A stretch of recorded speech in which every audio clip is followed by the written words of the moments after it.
Bienvenue dans cette petite vidéo qui illustre les méthodes pour gérer les situations de proportionnalité. On en a vu trois, là, utiliser les règles d'opération sur les tableaux, le coefficient de proportionnalité ou le produit en croix, pardon. Donc ici, un petit problème. Pour réaliser une recette de crêpes, il faut 250 g de farine, 3 œufs et un demi-litre de lait. Combien faut-il d'œufs pour 750 g de farine?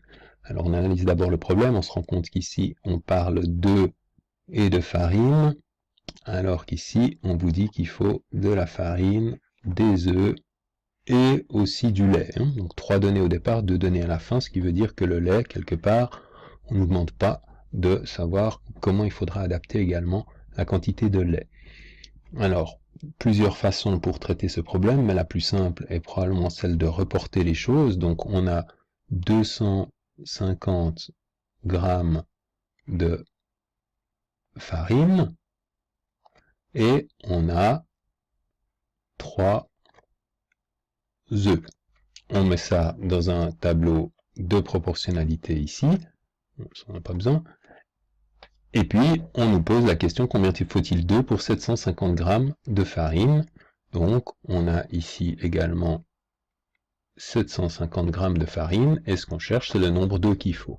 Alors en utilisant la première méthode, c'est-à-dire jouer sur les tableaux, on se rend compte qu'ici, il faut 3 fois plus de quantité de farine, donc il faudra bien sûr 3 fois plus de quantité d'œufs, donc réponse 3 fois 3 égale 9 œufs. On peut aussi jouer avec le coefficient de proportionnalité, mais ici il n'est pas très agréable parce qu'il faudrait dire comment est-ce que je passe de 250 g à 3 œufs. En fait il faut 3 250e de 3 250 multiplié par 3 sur 250, donc il faut également multiplier par 3 sur 250 fois 750, ce qui fait 9 aussi. C'est peut-être plus facile ici d'illustrer avec le produit en croix. Le produit en croix, au lieu d'utiliser le tableau, va vous dire simplement que 250 g de farine vous fait 3 œufs, de la même façon que 750 g de farine vont vous faire X œufs.